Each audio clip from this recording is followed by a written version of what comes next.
Hello everyone. Now let's see second biomolecule in living system. It is your protein. We have completed with carbohydrates, a basic discussion about carbohydrates, structural studies on carbohydrates, various examples and functions of carbohydrates. There are so many factual details that you have to deal with carbohydrates in your studies, but हमने जितना जरूरी था उतना लिया. Yes, there are some points that are remaining from NCERT. I already told you that I will take a special lecture on reading of NCERT for this chapter at the end. तब मैं आपको बता दूंगा कि क्या नया है उसमें, तो वो बीट्स आपको तब NCERT के मिल जाएंगे. Okay, now the proteins. The term protein you must have heard the word all the time. हम जब से बचपन से हमको जब से समझ है तो हम प्रोटीन कार्बोहाइड्रेट ये वर्ड सुनते आ रहे हैं. सो इतनी बार सुनने के बाद ये वर्ड ये है क्या, chemically proteins what do they consist of, so हम वही अभी स्टडी करने वाले. Proteins, this term was coined by, actually first used by, suggested by Berzelius. He suggested the term protein, but in literature the use of protein was first done by Mueller. He actually coined the term or used the term protein for the first time. मतलब Berzelius ने बोला था कि protein नाम के कुछ बड़े बड़े मॉलिक्यूल हो सकते हैं अपनी बॉडी में, complex molecules, high molecular weight वाले मॉलिक्यूल्स हो सकते, बट उनको प्रोटीन्स वर्ड उसने बस एक बार यूज कर लिया था, सजेस्ट किया था, but actually it was not used by him in literature. जबकि Mulder was the first scientist who used this word in literature, and Mulder derived that term protein from a Greek word. किस पर से आया वाला ये शब्द, protein जो शब्द है, this protein was derived from a Greek word proteios. Proteios which means for the first rank, for the first rank. पहले नंबर वाले के लिए हम जो वर्ड यूज करते हैं प्रोटियोस. प्रोटी मतलब सामने रहना, सबसे आगे रहना, सबसे शुरुआत में रहना, सबसे शुरुआत वाले को ही पहले नंबर वाला मानते हैं हम, for the first rank, right. So proteios का मतलब है फर्स्ट रैंक वाला बंदा. सो प्रोटीन्स इतने इंपॉर्टेंट मॉलिक्यूल है कि उनके बिना हमारा लिविंग सिस्टम वर्क नहीं कर सकता. सो इतना इनका मतलब क्या होगा, ये हमारे लिए नंबर 1 के मॉलिक्यूल्स है, फर्स्ट रैंक वाले मॉलिक्यूल्स है, तो इसके लिए फिर उनके लिए सही शब्द यूज किया गया है. You can take the meaning from Greek word proteios which means the molecules that are of first rank, जो हमारे लिए नंबर 1 के molecules. Okay, so introductory part समझ में आया, नाम वगैरह कैसे पढ़ा. आगे देखते. Proteins are made up of, proteins are made up of CHON and S. Proteins are chemically composed of carbon, hydrogen, oxygen, nitrogen and sulfur. All proteins are having these elements in their structure. जबकि हमने carbohydrates में देखा था, carbohydrates only have carbon, hydrogen and oxygen. So proteins में आपको nitrogen और sulphur, ये जो दो एडिशनल मिलते हैं, इनकी वजह से प्रोटीन का स्ट्रक्चर और ज्यादा मॉडिफाई हो जाता. मीन्स अगर आपको प्रोटीन्स तैयार करने हैं तो आपको नाइट्रोजन जिसमें रहेगा ऐसा फूड आपको इंटेक करना पड़ेगा, सल्फर वाला फूड भी इंटेक करना पड़ेगा, तो आपकी बॉडी में नए प्रोटीन्स तैयार होंगे. Okay, any nitrogen deficiency, sulphur deficiency will directly affect the protein synthesis in your body. You know that proteins are synthesized at ribosomes because ribosomes are the protein factories of a cell. Okay, now proteins are actually made up of, proteins are polypeptides. Proteins are polypeptides made up of amino acids, made up of amino acids, or this line can be also stated as amino acids are the building blocks of protein. Amino acids are the building blocks of protein. बहुत important line है, आपको अच्छे से ध्यान में रखना है, क्योंकि अमाइनो एसिड्स जहां पर भी नाम आया समझ जाने का प्रोटीन्स की बात चल रही है, बहुत इंपॉर्टेंट रहता. So amino acids they constitute, they form long chain and they form a long chain of amino acids. That chain is known as polypeptide and therefore amino acids are the building blocks of protein. मतलब एक unit है जो repeat होता है और फिर उसके अपने को रिपीट होने के बाद एक पॉलीमर मिल जाएगा, that polymer is your protein. Therefore, proteins are polymers and they are biomacromolecules. जरा क्लासिफिकेशन याद करो, micromolecules, macromolecules, and that biomacromolecules have a weight, molecular weight more than 1000 Daltons, and hence they are obtained in acid insoluble fraction, that is retented fraction of your trichloroacetic acid experiment, right? So proteins are also the same. They are polypeptides and they consist of repeated units of amino acids. Okay, these amino acids are linked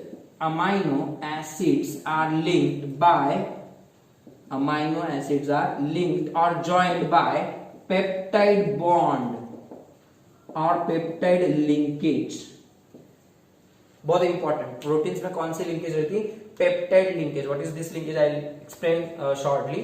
but amino acids, एक दूसरा amino acid, दो amino acids, फिर तीसरा amino acid, फिर अगला amino acid, like this first and second will form a bond, and that special bond present between two amino acids, that bond is known as peptide linkage or peptide bond.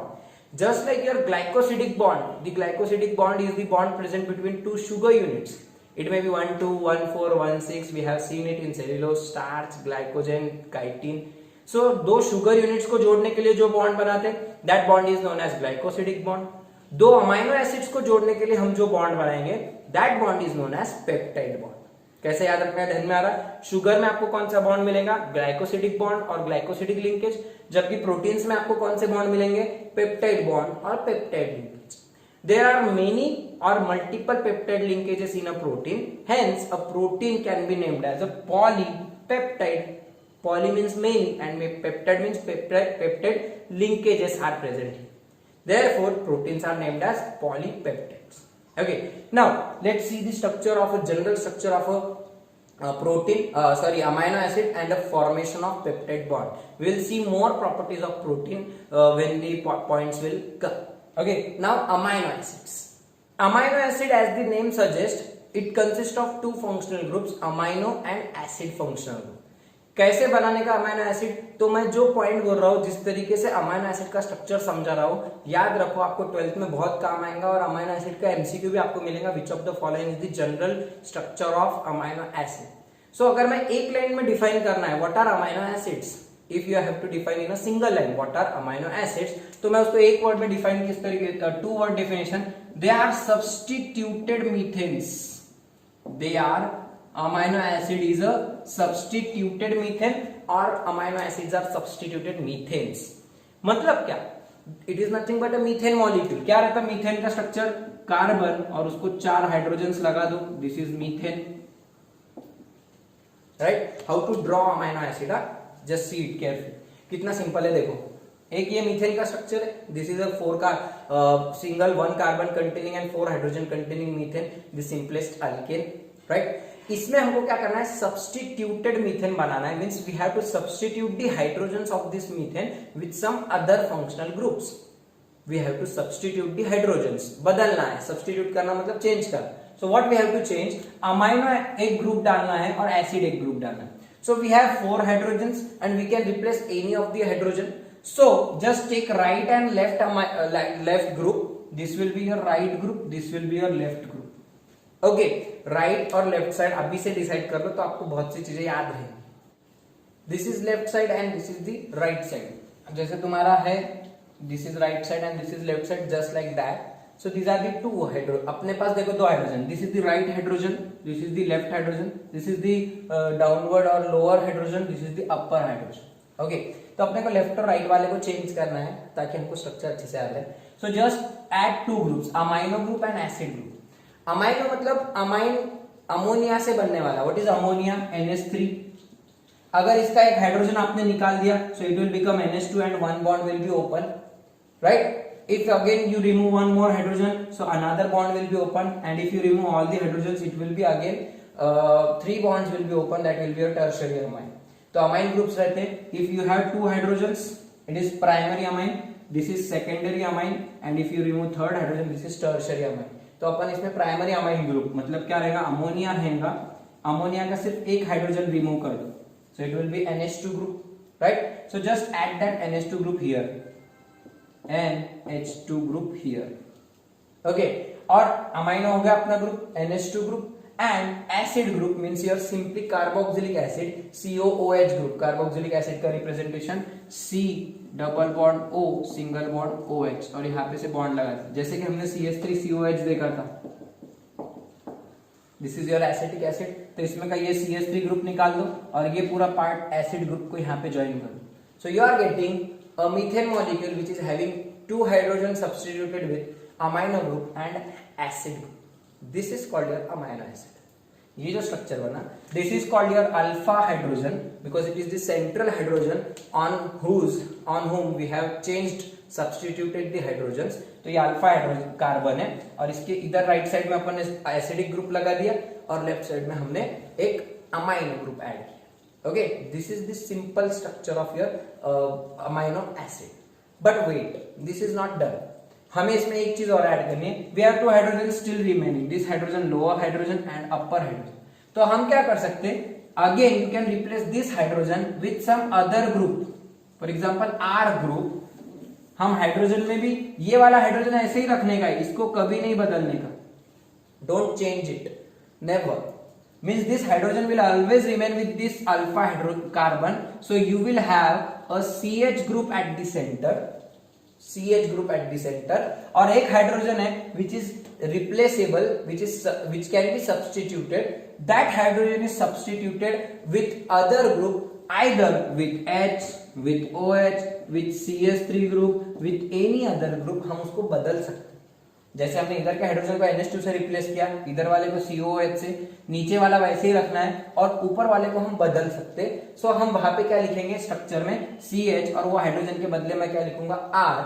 This R can be any group. Don't take it as always alkyl group. Chemistry में आदत रहती है R मतलब alkyl group, but here not, R is not always alkyl group. It may be hydroxyl group, it may be other group, for example it may be a cyclic structure. Okay, अपन जब amino acid के structure देखेंगे तब आपको समझ में आएगा। सो कुछ भी हो सकता है, R can be anything. So R is called variable group. R is the variable मतलब बदलने वाला, changeable.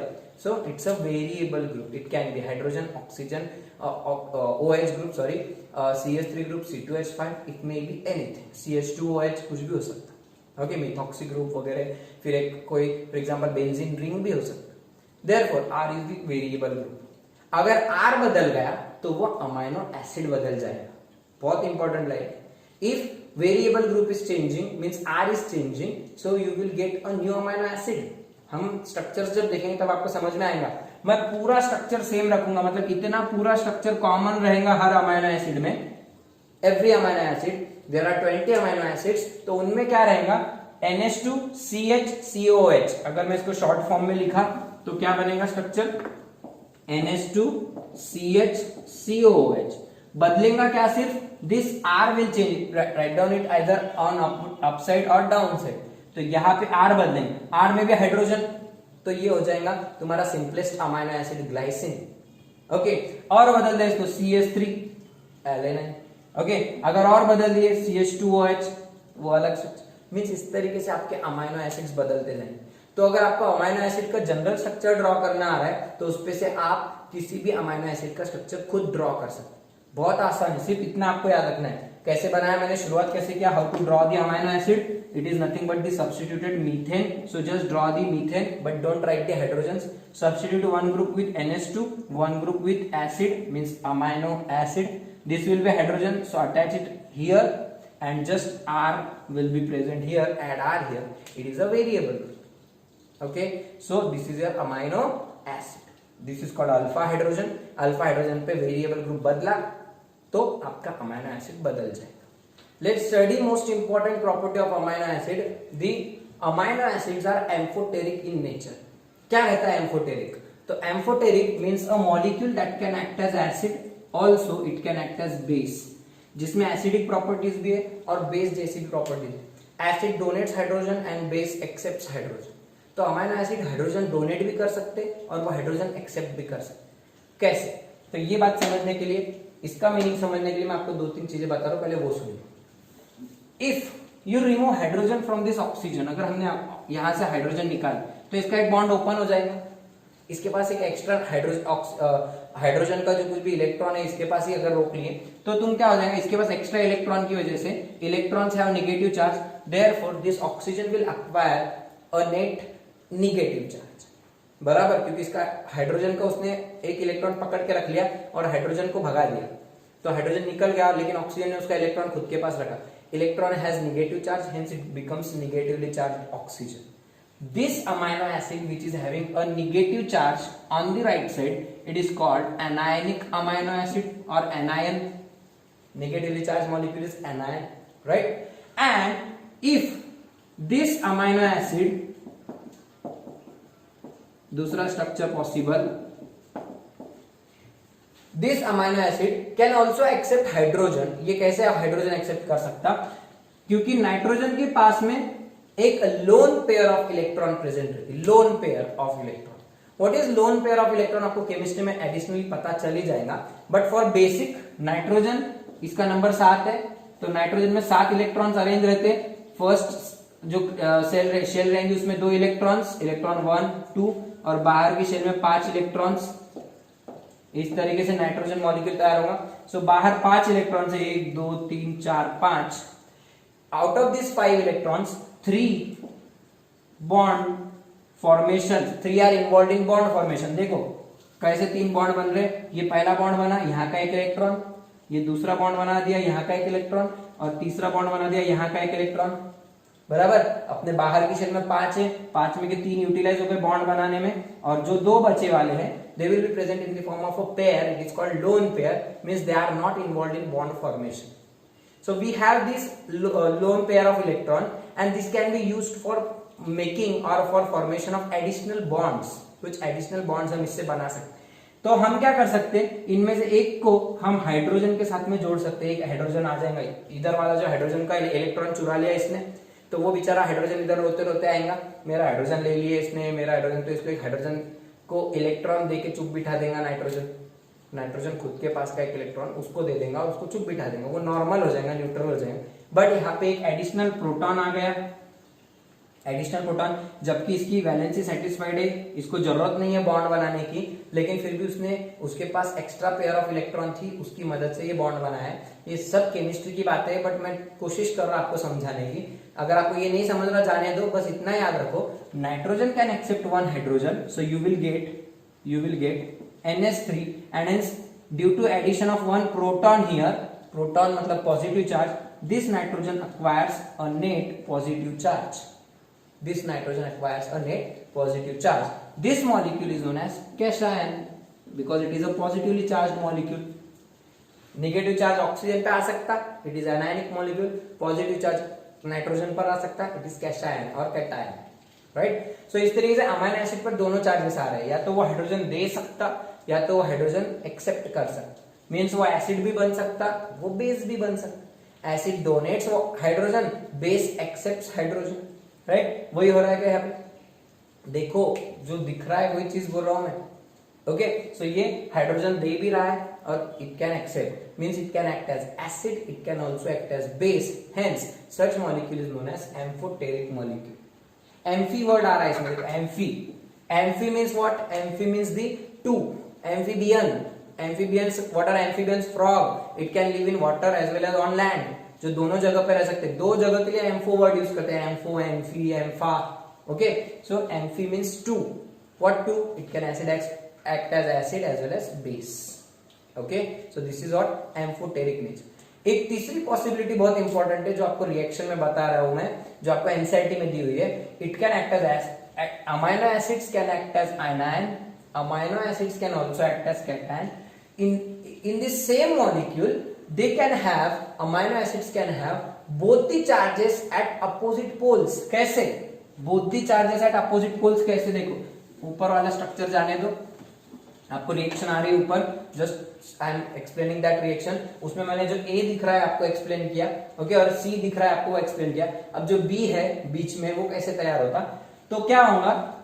This is your amino acid, NH2CHR COOH, NH2CHR COOH, normal reading. Okay. तो इसमें क्या करेंगे हम? ये हाइड्रोजन निकाल दो, it will acquire negative charge, क्योंकि इसका हाइड्रोजन गया ना, हाइड्रोजन जाने के बाद उस पर एक्स्ट्रा नेगेटिव चार्ज. वो हाइड्रोजन को क्या करेंगे हम? तो वो हाइड्रोजन को लाके इधर ये नाइट्रोजन को दे दो, तो नाइट्रोजन पे कौन सा चार्ज आ जाएगा? Net positive charge. समझ में आ रहा है? मीन्स उधर का हाइड्रोजन निकालो, उसको इधर लाके ऐड कर दो। मतलब मैंने एनायन बनाया और वो हाइड्रोजन को यहाँ देकर इसको कैटायन भी बना दिया, मीन्स एनायन प्लस कैटायन दोनों है ये, it is having both the charges.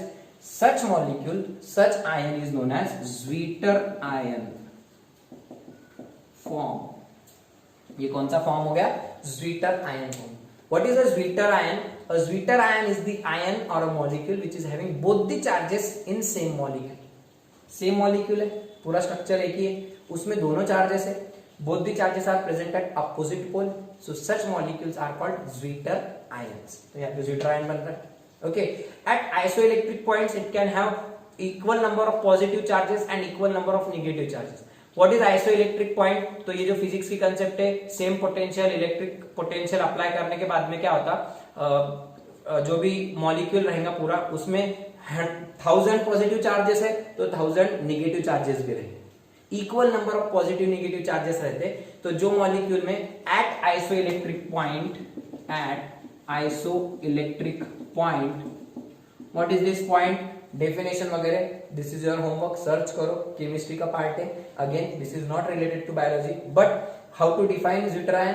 Eight isoelectric point number of positive charges is equal to number of negative charges.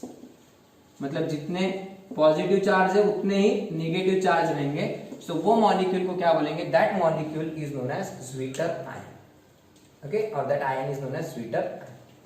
तो यहाँ पे देखो दोनों चार्जेस अप्लाई हो रहे हैं, so B is zwitterion in your reaction, क्योंकि इसमें लेफ्ट साइड में आपको नाइट्रोजन पे पॉजिटिव चार्ज है और राइट साइड में ऑक्सीजन पे आपको निगेटिव चार्ज। सो अगर आपको एमसीक्यू में पूछे which of the following is anion, तो आपको सिर्फ ये वाला एनायन रहेगा, क्योंकि हाइड्रोजन नॉर्मल रहना चाहिए, नाइट्रोजन नॉर्मल रहना चाहिए, this is anion having negative charge. अगर आपको पूछे which of the following is cation, so ये कैशायन है, नॉर्मल, उधर का नॉर्मल रखो, इधर का पॉजिटिव डाल दो, this is cation, draw the structures. And if someone asked कि which of the following is zwitterion, तो दोनों चार्जेस एक साथ होना चाहिए, लेकिन हाइड्रोजन याद से निकाल दो और वो हाइड्रोजन इधर ऐड करो।